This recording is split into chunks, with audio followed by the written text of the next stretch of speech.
মুহতারাম হাজিরিন, পয়গম্বর সাল্লাল্লাহু আলাইহি সাল্লাম এইভাবে ধীরে ধীরে যখন বড় হতে লাগলেন, মুহাম্মদ রাসূলুল্লাহ সাল্লাল্লাহু আলাইহি সাল্লাম মার গর্ভে থাকা অবস্থায় বাবাকে হারিয়ে ফেলেছেন। আরবের ছেলেমেয়েরা, ছোট ছোট ছেলেমেয়েরা খেলাধুলা করে, নবী আমার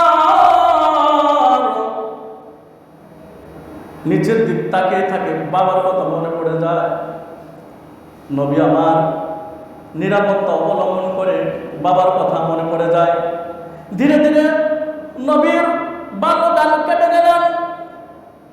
বাল্যকালের অধিক চরিত্র কথা বলে শেষ করা যাবে না। নবীর বিপ্লবী জীবন শুরু হয়ে গেলেন। নবীর